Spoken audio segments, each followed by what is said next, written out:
Hello, everyone. I am pleased to announce to all of you about what is new in Moldex3D 2024.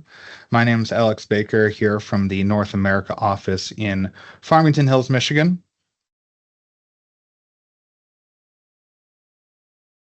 All right, but without any further ado, we're going to get started. And there's going to be four main sections that I'm going to be talking about here. First of all, we have project management and usability. Then we're going to get into some pre-processing and integration tools that we've included into the new version. We'll look at solver capability and database enhancement. And then finally, molding innovation. What new features or what advanced molding modules have we improved or added in this version as well? All right, so getting started with project management and usability. We're going to start with two of probably the most important tools that we've added into Moldex3D 2024.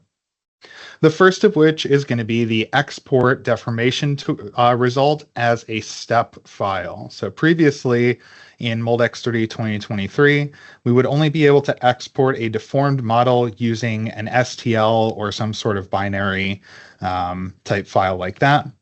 But now we are able to export these models as a step file, which means that in addition to exporting the deformed model as a step file, you can also export the reverse deformed model as a step file, which then you can load into your CAD system, and you can start, assuming that you are trusting the accuracy of the simulation 100%, you could load that into your mold directly and start modeling around that.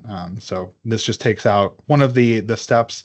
You can also use this as a closed loop type of simulation where you can import the reverse deformed model, run a simulation on that, and then eventually you arrive at some ideal deformed model, which you could then take over to your CAD system, as I mentioned. So very important tool, very useful tool, and we're excited to see how everybody starts to use this in the future.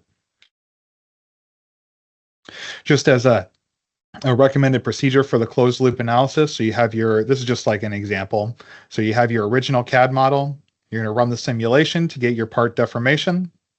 You're going to export the reverse deformed model, import that geometry into the mold design, run the simulation again using the updated mold design, and then you can compare the results with the new geometry versus the old the ideal CAD geometry with the final simulation data, and that'll be a great validation of the simulation's accuracy, but it'll also allow you to identify what regions of the part are actually going to deform and what regions you might need to compensate a little bit more for